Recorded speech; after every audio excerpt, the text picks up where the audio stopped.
여러분, 한번 상상해 보십시오.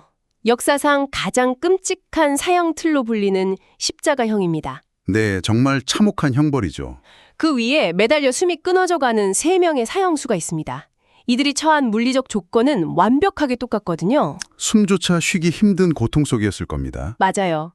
폐를 짓누르는 극심한 육체적 고통에 더 이상 살아날 길이 없다는 완전한 절망, 그리고 바로 옆에 예수라는 인물이 똑같이 피 흘리며 매달려 있다는 사실까지 똑같습니다. 그런데 이 100% 동일한 환경 속에서 완전히 다른 결과가 나오죠. 네, 한 명은 영원한 파멸로, 다른 한 명은 영원한 생명으로 뛰어듭니다.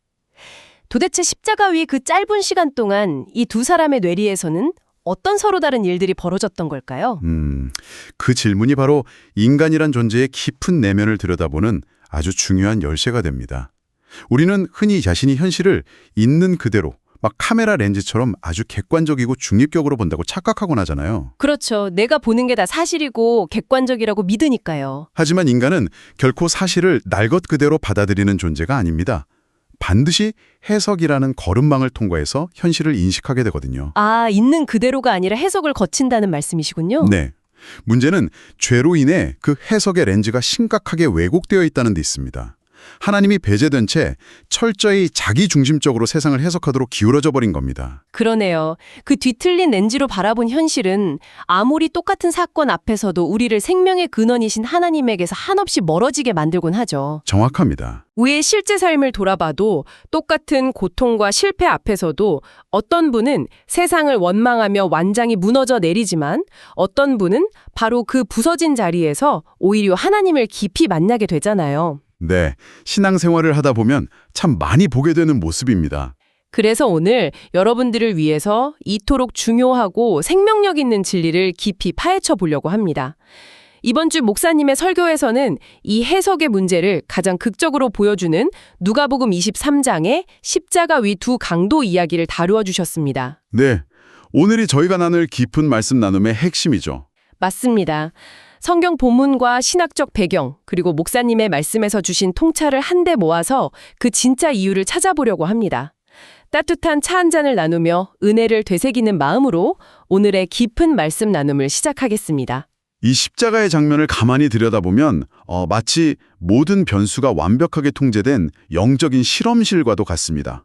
조금 전 말씀하신 대로 두 사람은 똑같이 십자가에 못 박혀 죽어갑니다. 네, 상황은 완벽히 동일하죠. 하지만 첫 번째 사람의 반응을 보면 그는 마지막 숨이 끊어지는 순간까지 예수님을 향해 조롱을 퍼붓습니다. 누가복음 23장 39절에 그가 예수를 비방했다, 원어로는 모독했다고 기록되어 있죠. 잠깐 그 상황의 디테일을 좀 짚어보고 싶어요. 십자가형이라는 게 단순히 나무에 매달려 있는 게 아니라 체중 때문에 폐가 짓눌려서 서서히 질식해가는 거잖아요. 그렇죠. 상상조차 하기 힘든 극한의 고통입니다.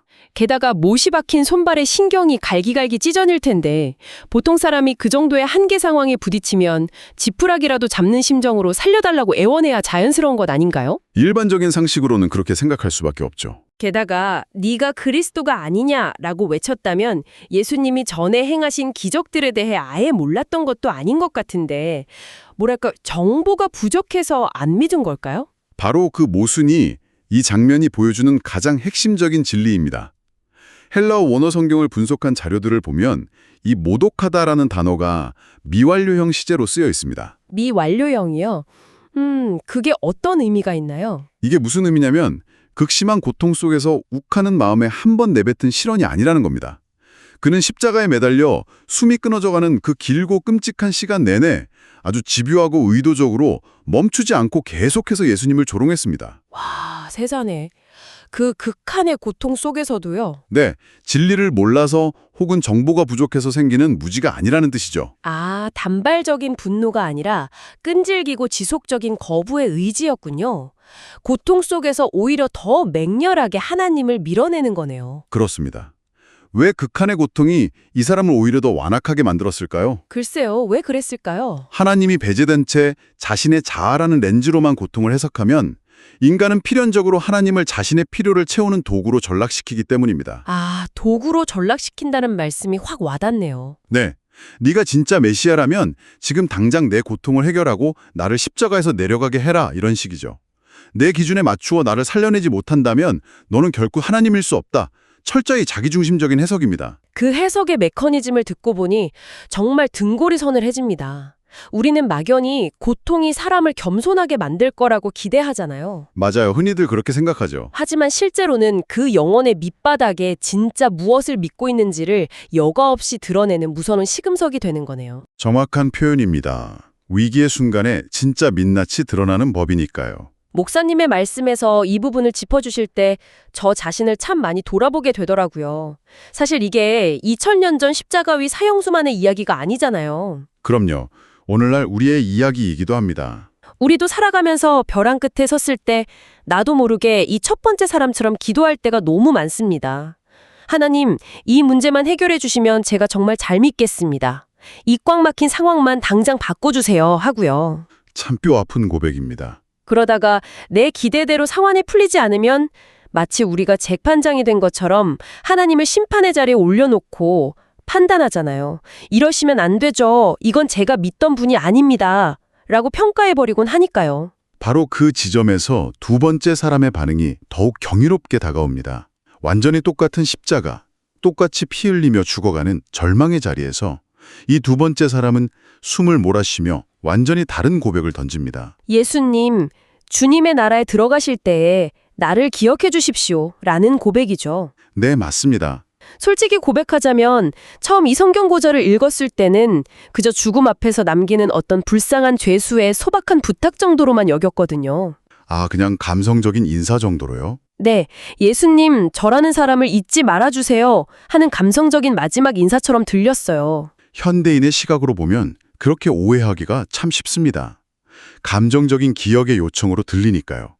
하지만 구약 성경부터 면면이 흘러오는 하나님의 언약이라는 맥락에서 이 기억하소서라는 단어를 연결해 보아야 합니다. 아, 구약의 언약이라는 깊은 맥락이 있군요. 네, 이 짧은 문장이 얼마나 어마어마한 믿음의 선포인지 알 수 있거든요.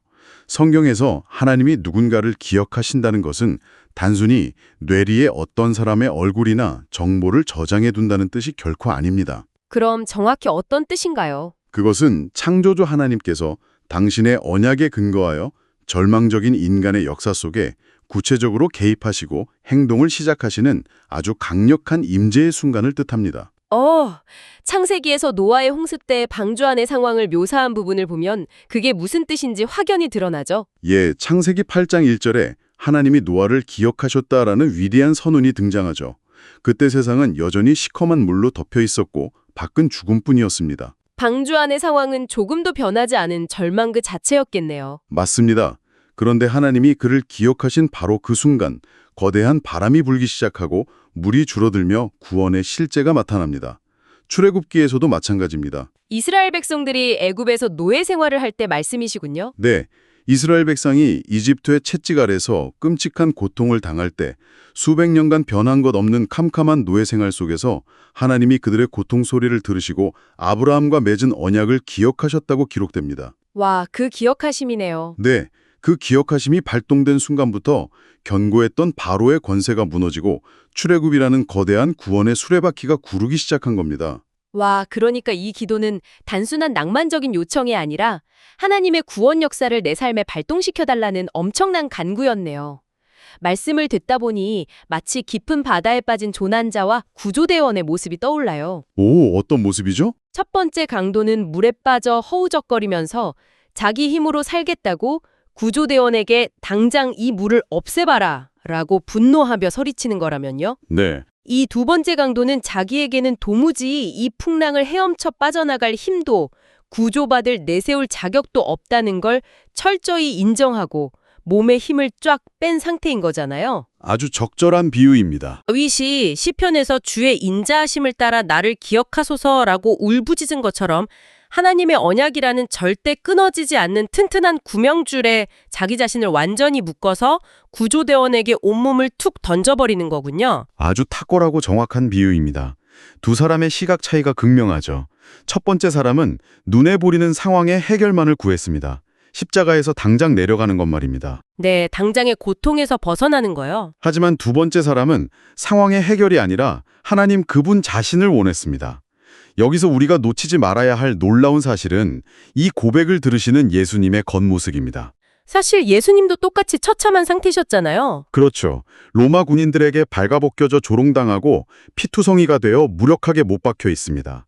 세상의 눈으로 보면 완벽한 실패자입니다. 그런데도 그 망가진 예수님을 알아본 거군요. 네, 이 사람은 그 망가진 자리, 아무 희망도 보이지 않는 핏빛 십자가 위에서 예수님을 만왕의 왕으로 알아본 것입니다. 주님의 나라가 임할 때에 라고 말이죠. 정말 놀라운 믿음입니다. 상황의 렌즈로 하나님을 평가한 것이 아니라 영적인 눈이 열려 자신이 처절하게 무너지는 바로 그 자리에서 영광의 왕을 똑똑히 바라본 것이죠. 이 대목에서 이번 주 목사님의 설교에서 들려주신 한 성도님의 삶의 여정이 겹쳐지면서 참 깊은 찔림과 뭉클한 감동을 동시에 받았습니다. 네, 저도 그 예화를 들으며 참 많은 생각이 들었습니다. 평생을 가족을 위해 정직하고 성실하게 살아오신 분이셨잖아요.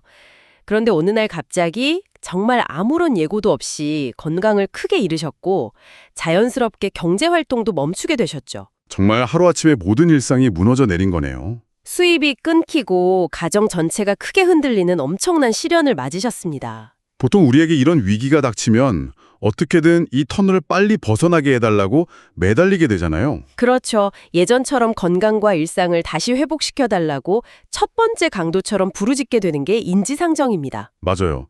연약한 인간으로서는 너무나 당연하고 자연스러운 기도입니다. 네, 그런 기도가 기복적이라거나 잘못되었다는 것이 결코 아닙니다.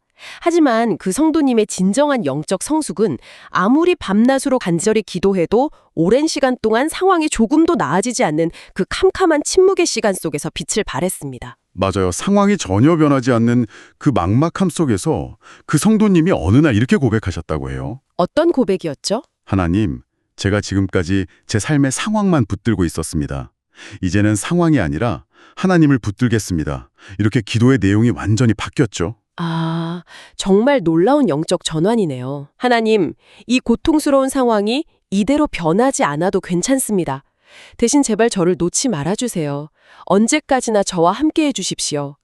저는 이 고백을 듣는 순간 가슴이 먹먹해지고 눈물이 핑 돌았습니다. 저도 가슴이 참 뭉클해지네요. 아, 이것이 바로 복잡하고 힘든 현대를 살아가는 매일매일 삶의 십자가 위에서 상처 입은 우리가 주님께 올려드려야 할 나를 기억하소서라는 기도구나 하고 깊이 깨달았습니다. 참으로 숭고하고 아름다운 고백입니다.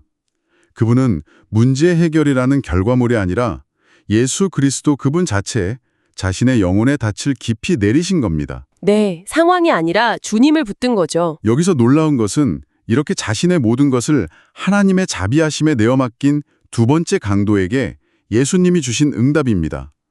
누가복음 23장 43절을 보면 예수님은 내가 진정으로 내게 말한다. 너는 오늘 나와 함께 낙원에 있을 것이다. 라고 선포하십니다. 아, 그 짧은 순간에 주신 완벽한 응답이네요. 여기서 신학적으로 가장 압도적인 단어가 바로 오늘이라는 단어입니다. 오늘이요? 내일이나 모레가 아니라 어떤 자격 조건이 채워진 후가 아니라 바로 오늘이네요. 맞습니다. 이 오늘이라는 단어는 십자가의 은혜가 어떤 것인지를 완벽하게 보여줍니다. 예수님은 네가 조금 더 회개하는 모습을 보이면 혹은 네가 십자가에서 조금 더 고통받으며 죗값을 치른 후에 라고 어떤 조건이나 유예기간을 두지 않으셨습니다. 전혀 조건이 없는 은혜네요. 평생을 죄악 속에 살았고 자격이라고는 티끌만큼도 없는 사형수가 오직 하나님의 자비하심에 자기를 완전히 내던진 바로 그 순간, 그 즉시로 하나님과의 끊어졌던 관계가 회복되고 완벽한 구원이 선언된 것입니다. 물리적인 상황은 여전히 십자가 위에서 피 흘리며 죽어가는 중이었는데도요. 그렇죠. 하지만 그의 영혼은 이미 예수님과 함께 낙원에 들어간 것이죠. 은혜는 자격을 따지지도 상황이 나아지기를 기다리지도 않는다는 그 깊은 의미가 가슴 깊이 파고듭니다. 네, 바로 그것이 복음의 핵심입니다. 여러분, 오늘 이 나눔을 들으시며 나음을 포개고 계신 우리 삶에도 더 이상 내 힘으로 어쩔 수 없는 순간들이 찾아옵니다. 네, 내 지혜와 방법이 모두 거대한 벽에 부딪히는 멈춤의 순간들이 반드시 있죠. 그때 우리는 여전히 내 눈앞의 상황을 꽉 움켜쥐고 당장 바꿔내라고 소리치는 사람입니까? 아니면 도무지 통제할 수 없는 그 거친 풍랑 한가운데서 주님의 인자하심에 나를 완전히 묶어 맡겨진 사람입니까? 오늘 이 모든 자료와 말씀들이 우리에게 가리키는 궁극적인 결론은 결국 이것입니다. 우리는 신앙생활을 하면서 은혜가 무엇인지 철저하게 다시 정의해야 합니다. 네, 상황의 해결이 은혜의 전부가 아니라는 거군요. 진정한 은혜는 내가 원하는 대로 꼬인 상황이 마법처럼 척척 해결되는 것이 아닙니다. 비록 내 삶의 고통스러운 풍랑이 지금 당장 멈추지 않는다 해도 창조주 하나님께서 바로 이 순간 나를 단단히 붙들고 계신다는 사실이죠. 네, 맞습니다. 변함없는 언약 안에서 나를 기억하고 계시다는 그 사실 자체가 우리가 누릴 수 있는 가장 위대하고 완벽한 은혜입니다. 그래서 하나님은 오늘 십자가의 두 사람을 통해 우리 영혼의 가장 깊은 곳을 향해 아주 부드럽지만 묵직한, 도저히 피할 수 없는 질문을 던지시는 겁니다. 어떤 질문이죠? 네가 처한 상황이 조금도 바뀌지 않아도, 네 간절한 기도가 네가 원하는 방식대로 응답되지 않아도, 네 삶이 네가 전혀 원치 않는 낯선 골짜기로 끌려가도 그래도 나는 너의 하나님이냐? 아, 그래도 나는 너의 하나님이냐? 이 본질적인 질문 앞에서는 정말 어떤 변명도 숨을 곳도 없어지네요. 내 신앙의 진짜 중심이 어디를 향하고 있는지 단번에 드러나니까요. 네, 우리 모두가 십자가 앞에서 직면해야 할 질문입니다. 여러분, 오늘 나는을 마무리하며 마지막으로 이 장면을 한번 깊이 묵상해 보았으면 좋겠습니다. 만약 그 첫 번째 강도가 자기의 숨막히는 고통을 해결해 달라고 악을 쓰며 분노하던 그 외침을 단 1분만 멈추었다면 어땠을까요? 단 1분만 고개를 돌렸더라면요? 네, 고개를 돌려 바로 옆 십자가에서 자신과 똑같이 피 흘리고 찢기며 그 참혹한 고통의 무게를 묵묵히 함께 견뎌내고 계신 예수님의 눈동자를 조용히 들여다보았다면 그의 영원한 운명은 어떻게 바뀌었을까요? 참으로 안타깝고도 깊은 여운을 남기는 질문입니다. 어쩌면 우리도 지금 영적으로 똑같은 실수를 반복하고 있는 것 아닐까요? 당장 내 눈앞에 펼쳐진 고통스러운 상황을 빨리 치워달라고 허공에 대고 소리치느라 이미 우리의 그 고통 한가운데로 찾아오셔서 함께 눈물 흘리며 구원의 손을 뻗고 계신 바로 내 곁에 주님을 보지 못하고 있는 것은 아닌지 깊이 돌아보게 됩니다. 맞습니다. 상황 너머에 계신 주님을 바라봐야 하죠. 주님, 나를 기억하소서. 자격 없는 나를 오직 주의 언약과 인자하심에 던지는 이 위대한 고백 하나에 우리 자신을 온전히 맡길 수 있기를 바랍니다. 이번 한 주 심하게 흔들리는 상황 속에서도 창조주께서 나를 기억하신다는 그 거룩하고 참된 평안 속에 굳건히 걸어가시는 여러분이 되시기를 깊이 소망합니다. 네, 참된 평안을 누리시길 바랍니다. 따뜻하고 아름다운 교제 함께 해주셔서 감사합니다. 편안한 한 주 보내세요.